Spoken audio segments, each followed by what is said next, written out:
Super league ಆರಂಭಕ್ಕೆ ಇನ್ನೆರಡೇ ದಿನ ಬಾಕಿ.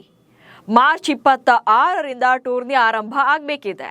ಆದರೆ ಈಗಿರುವಂಥ ಕಂಡೀಷನ್ ನೋಡ್ತಾ ಇದ್ರೆ ಸೀಸನ್ ಸ್ಟಾರ್ಟ್ ಆಗೋ ಮೊದಲೇ ಕ್ಲೋಸ್ ಆಗುತ್ತಾ ಎನ್ನುವಂಥ ಚರ್ಚೆ ಶುರುವಾಗಿದೆ. ಯಾಕಂದರೆ ಪ್ಲೇಯರ್ಗಳಿಗೆ ಪಂದ್ಯಗಳನ್ನು ಬಾಯ್ಕಾಟ್ ಮಾಡುವಂತೆ ಓಪನ್ ವಾರ್ನಿಂಗ್ ಕೊಟ್ಟಿದ್ದಾರೆ. ಬೆದರಿಕೆ ಮೆಸೇಜ್ಗಳು ಪಾಸ್ ಆಗ್ತಿವೆ. ಜಗತ್ತಿನ ಎದುರು ಬೇಜಾನ್ ಬಿಲ್ಡಪ್ ಕೊಟ್ಟಿದ್ದ PCB ಈಗ ಲೀಗ್ನೇ ಕ್ಯಾನ್ಸಲ್ ಮಾಡುತ್ತಾ? ಬಾಂಗ್ಲಾ ಕೂಡ ಕೈ ಕೊಡ್ತಾ?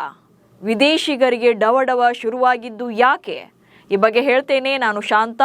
ನೀವು ಸುದ್ದಿಯಾನದ ಸಬ್ಸ್ಕ್ರೈಬರ್ ಆಗೋದಿಕ್ಕೆ ಮರಿಬೇಡಿ. ಪಾಕಿಸ್ತಾನದಲ್ಲಿ 11ನೇ ಸೀಸನ್ PSLಗೆ ಸಿದ್ಧತೆಯನ್ನ ಮಾಡಿಕೊಂಡಿರುವಂತ PCB ಈಗ ಮತ್ತೆ ಶೇಪ್ ಔಟ್ ಆಗುವಂತ ಟೆನ್ಷನ್ ಅಲ್ಲಿದೆ. ಈಗಾಗಲೇ ಸೆಕ್ಯೂರಿಟಿ ಇಶ್ಯೂ, ಫೈನಾನ್ಷಿಯಲ್ ಪ್ರಾಬ್ಲಮ್, ಯುದ್ಧದ ಎಫೆಕ್ಟ್ನಿಂದಾಗಿ ಲಾಹೋರ್ ಹಾಗೆ ಕರಾಚಿಯಲ್ಲಿ ಮಾತ್ರವೇ, ಅದು ಕೂಡ ಅಭಿಮಾನಿಗಳೇ ಇಲ್ಲದೆ ಪಂದ್ಯಗಳನ್ನು ನಡೆಸಬೇಕು ಅಂದ್ಕೊಂಡಿದ್ದಾರೆ. ಆದರೆ ಈಗ ಪಂದ್ಯಗಳನ್ನು ನಡೆಸೋಕೆ ಆಟಗಾರರೇ ಇರೋದಿಲ್ವಾ ಎನ್ನುವಂತ ಅನುಮಾನ ಶುರುವಾಗಿದೆ. ವಿದೇಶಿ ಆಟಗಾರರು ಲೀಗ್ನಲ್ಲಿ ಭಾಗಿಯಾಗದಂತೆ ಎಚ್ಚರಿಕೆ. ಆಲ್ರೆಡಿ IPL ಭದ್ರತೆ ಇಶ್ಯೂ ಅನ್ಕೊಂಡು ಸಾಕಷ್ಟು ವಿದೇಶಿ ಆಟಗಾರರು ಪಾಕಿಸ್ತಾನ ಸೂಪರ್ ಲೀಗ್ಗೆ ಗುಡ್ ಬೈ ಹೇಳಿದ್ದಾರೆ. ಸೊ ಇರೋರನ್ನೇ ಇಟ್ಕೊಂಡು ಲೀಗ್ ಆರಂಭ ಮಾಡೋಣ ಅನ್ಕೊಂಡ್ರೆ ಪಾಕಿಸ್ತಾನಕ್ಕೆ ಈಗ ಅದು ಕೂಡ ಸಾಧ್ಯವಾಗ್ತಾ ಇಲ್ಲ. ಈಗಾಗಲೇ ಯುದ್ಧದಿಂದಾಗಿ ಪಾಕಿಸ್ತಾನದಲ್ಲಿ ಅನಿಲ ಜೊತೆಗೆ ಇಂಧನ ಸಮಸ್ಯೆ ಒಂದ್ ಕಡೆ ಆಗ್ತಿದೆ. ಇನ್ನೊಂದು ಕಡೆ ಅಫ್ಘಾನಿಸ್ತಾನ ಕೂಡ ದಾಳಿ ಮಾಡುವಂತ ಭಯ ಕಾಡ್ತಾ ಇದೆ.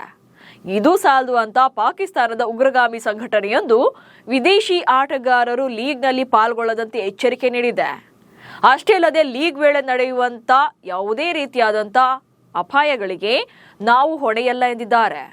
ಸೊ ವಿದೇಶಿ ಆಟಗಾರರಿಗೆ ಪ್ರಾಣಾಪಾಯ ಎದುರಾದ್ರೆ ಅದಕ್ಕೆ ನಾವು ಜವಾಬ್ದಾರರಲ್ಲ ಅಂತ ಬೆದರಿಕೆ ಒಡ್ಡಿದ್ದಾರೆ. ಜಗತ್ತಿನ ಎಲ್ಲಾ ಕ್ರಿಕೆಟ್ ಮಂಡಳಿಗಳು ತಮ್ಮ ಆಟಗಾರರನ್ನ ಪಾಕಿಸ್ತಾನಕ್ಕೆ ಕಳುಹಿಸದಂತೆ ನಾವು ಸಲಹೆಯನ್ನ ನೀಡ್ತೇವೆ. ನಮ್ಮ ಎಚ್ಚರಿಕೆಯನ್ನು ಮೀರಿ ವಿದೇಶಿ ಆಟಗಾರರು ಪಾಕಿಸ್ತಾನಕ್ಕೆ ಬಂದು PSLನಲ್ಲಿ ಭಾಗವಹಿಸಿದ್ರೆ ಅವ್ರಿಗೆ ಇಲ್ಲಿ ಏನೇ ಆದ್ರೂ ಕೂಡ ಅದಕ್ಕೆ ನಾವು ಜವಾಬ್ದಾರರಾಗಿರೋದಿಲ್ಲ. ನಾವು ಈಗಾಗಲೇ ಎಚ್ಚರಿಕೆನ ನೀಡ್ತಾ ಇದ್ದೇವೆ. ಇದರ ಹೊರತಾಗಿ ಕೂಡ ಆಟಗಾರರು ಪಂದ್ಯಾವಳಿಯಿಂದ ಹಿಂದೆ ಸರಿಯದೇ ಇದ್ರೆ ಆಟಗಾರರು ಮೈದಾನಕ್ಕೆ ಬರೋದನ್ನ ತಡೆಯೋಕೆ ಏನ್ ಬೇಕಾದ್ರೂ ಮಾಡ್ತೇವೆ ಅಂತ ವಾರ್ನ್ ಮಾಡಿದ್ದಾರೆ. ಸೊ ಅಲ್ಲಿಗೆ ಫಾರಿನ್ ಪ್ಲೇಯರ್ಗಳಿಗೆ ಆಡಬೇಡಿ ಅಂತ ಡೈರೆಕ್ಟ್ ಆಗಿ ವಾರ್ನಿಂಗ್ ಕೊಟ್ಟಿದ್ದಾರೆ. IPLಗಾಗಿ PSLಗೆ ಗುಡ್ ಬೈ ಹೇಳಿದ ಸ್ಟಾರ್ಸ್.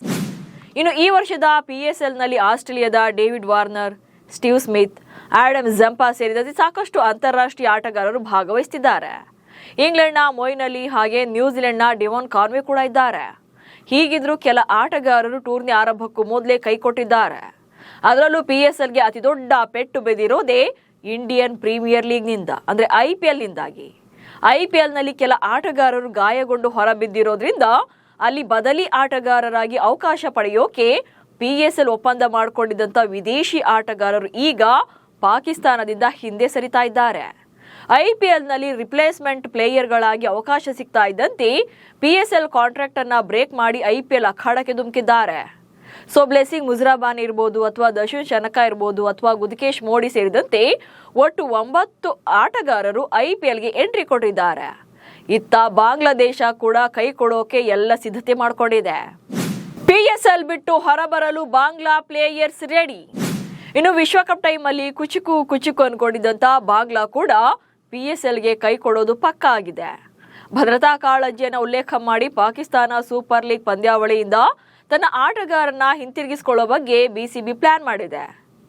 2026ರ PSL ಸೀಸನ್ನಲ್ಲಿ ಭಾಗವಹಿಸೋಕೆ ಮುಸ್ತಫಿಜುರ್ ರೆಹಮಾನ್, ಫರ್ವೇಜ್ ಹುಸೈನ್, ಶೋರಿಫುಲ್ ಹಾಗೆ ನಸೀದ್ ರಾಣಾ, ತನ್ಜೀದ್ ಹಸನ್, ತಮೀಮ್ ಹಾಗೆ ರಿಷಾದ್ ಹುಸೈನ್ ಸೇರಿದಂತೆ ಬಾಂಗ್ಲಾದೇಶಿ ಆಟಗಾರರಿಗೆ PSL ಪಂದ್ಯಗಳನ್ನು ಆಡೋಕ್ಕಾಗಿ BCB ಈ ಹಿಂದೆಯೇ NOCಯನ್ನ ನೀಡಿತ್ತು.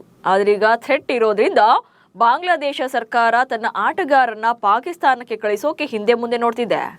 ಬಾಂಗ್ಲಾದೇಶದ ಕ್ರೀಡಾ ಸಚಿವ ಆಗಿರುವಂತ ಅಮೀನುಲ್ ಹಕ್ ಈ ಬಗ್ಗೆ ಮಾತನಾಡಿದ್ದಾರೆ. ನಮ್ಮ ಆಟಗಾರರ ಸುರಕ್ಷತೆ ಬಗ್ಗೆ ಸ್ವಲ್ಪ ಸಂದೇಹ ಬಂದರೂ ನಾವು ಅವರನ್ನ ಪಾಕಿಸ್ತಾನಕ್ಕೆ ಕಳಿಸೋದಿಲ್ಲ. ಬಾಂಗ್ಲಾದೇಶ ಕ್ರಿಕೆಟ್ ಮಂಡಳಿ ಮೊದಲು ಪರಿಸ್ಥಿತಿಯ ಸಮಗ್ರ ವಿಶ್ಲೇಷಣೆಯನ್ನ ನಡೆಸಿ ವರದಿಯನ್ನ ನೀಡಬೇಕು. ಆನಂತರದಲ್ಲಿ ನಾವು ರಾಷ್ಟ್ರೀಯ ಭದ್ರತಾ ಸಂಸ್ಥೆಗಳು ನೀಡುವಂತ ಸಲಹೆಯ ಆಧಾರದ ಮೇಲೆ ಸರ್ಕಾರ ಅಂತಿಮ ನಿರ್ಧಾರವನ್ನ ತೆಗೆದುಕೊಳ್ಳುತ್ತೆ ಎಂದಿದ್ದಾರೆ. ಸೊ ಬಾಂಗ್ಲಾ ಅಷ್ಟೇ ಅಲ್ಲದೆ ಬೇರೆ ಬೇರೆ ವಿದೇಶಿ ಪ್ಲೇಯರ್ಗಳು ಕೂಡ PSL ನಿಂದ ವಿತ್ಡ್ರಾ ಮಾಡಿಕೊಳ್ಳೋಕೆ ಮುಂದಾಗಿದ್ದಾರೆ. ಒಟ್ಟಲ್ಲಿ ಪಾಕಿಸ್ತಾನಕ್ಕೆ ಹೊರಗಿನ ವೈರಿಗಳಿಗಿಂತ ತನ್ನೊಳಗಿನ ವೈರಿಗಳನ್ನ ಮಟ್ಟ ಹಾಕೋದೇ ದೊಡ್ಡ ಸವಾಲಾಗಿದೆ. ಯಾಕಂದ್ರೆ ದುಷ್ಟರನ್ನ ಬೆಳೆಸಿ ಪೋಷಿಸಿ ಬೇರೆ ಬೇರೆ ದೇಶಗಳಿಗೆ ಕಾಟ ಕೊಡ್ತಿದ್ದಂತ ಪಾಕಿಸ್ತಾನ ಈಗ ಅದೇ ಪಾಪಿಗಳಿಂದ ತಾನೇ ಹೊಡೆತ ತಿಂತಿದೆ. ಈಗ ಕ್ರಿಕೆಟ್ ಪಂದ್ಯಗಳಿಗೂ ಕೂಡ ಬೆದರಿಕೆ ಶುರುವಾಗಿದೆ. ಹೀಗಾಗಿ PSL ಈ ಸಲ ನಡೆಯೋದೇ ಡೌಟ್ ಇದೆ. ನಮಸ್ಕಾರ.